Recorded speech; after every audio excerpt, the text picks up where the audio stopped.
What's up, people? It's Guru coming out to give another video. Today's topic, Drifters, episode 6. Let's go. Yo, it was pretty tamed episode of Drifters this week. Last week was epic. You know, this one it took a little tone down, a big little tone down, but we did have action and we did get some information. But the crazy thing about this anime is that every time it gives you something, it adds something else. So it keeps you like, where are we? You know what I'm saying? It's so much things from all kind of angles coming in, different characters. You got people that's like God tier, and we don't know what their purpose is. There's a newspaper that's changing headlines. It's just crazy. I'm lost, but yet I'm following. You know, this series is it's weird, man. It's like I don't really know if it's good or bad. But yo, let's go with episode 6. Let's get into this, y'all. You know, we had to see these guys pay for what they did to those elven women last week. Oh my gosh, man. The rape and the beatings and oh man. So we go from there, and the elves have these boys lined up on the firing squad with bows and arrows. Like, look, we about to blow your ass to death.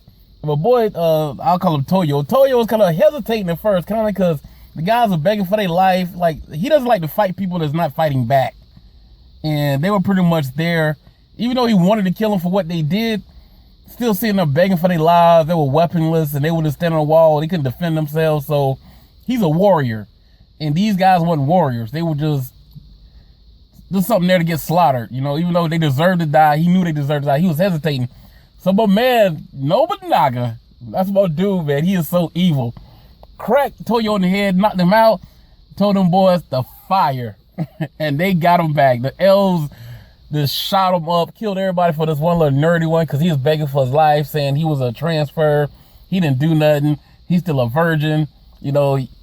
So he's like, I'm getting y'all about to kill me. I didn't do anything. I'm innocent. So the elves had a heart. They didn't kill him. He kind of disappeared. I don't know what happened to him after that. But when they were going through the castle, there was this painting of this one guy. It was real big, and Nobunaga like, who is this? And I can tell who it was, but from what I can tell or what they were explaining it might have been Hitler. I'm thinking it was Hitler because he was saying something about his mustache, but the guy on the painting didn't have a mustache. So like Hitler, I guess he was saying like Hitler maybe shaved his mustache out, because say when he got there, he rose these ranks, he inspired the people and grew the whatever it is, the little empire, and he ended up committing suicide for suspicious reasons, and they don't know where he's at or something. So I don't know, man, but I thought it might have been Hitler, but hey, who knows? And he has some other new guy that's on there, man. This guy's over the top. He's like flamboyantly gay.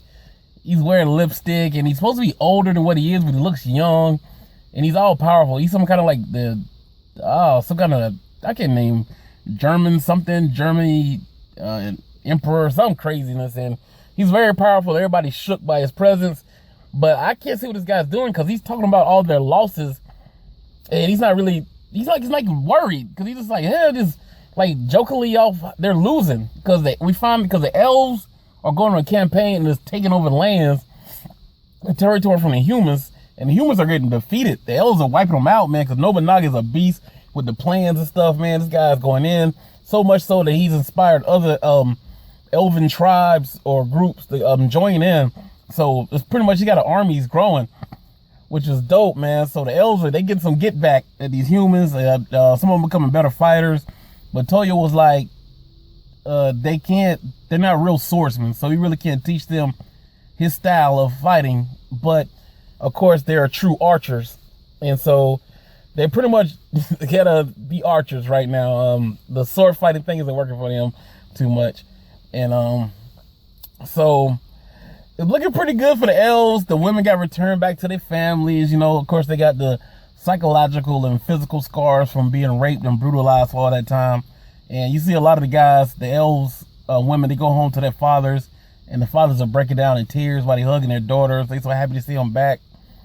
And yeah, it's getting good. But the best thing it was two key points in this episode that I liked.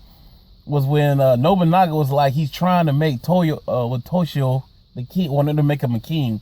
So for some reason, he's like somebody that wants to see somebody else rise to power. It's like he's trying to create, I don't know what to say, another him or somebody that can surpass what he did.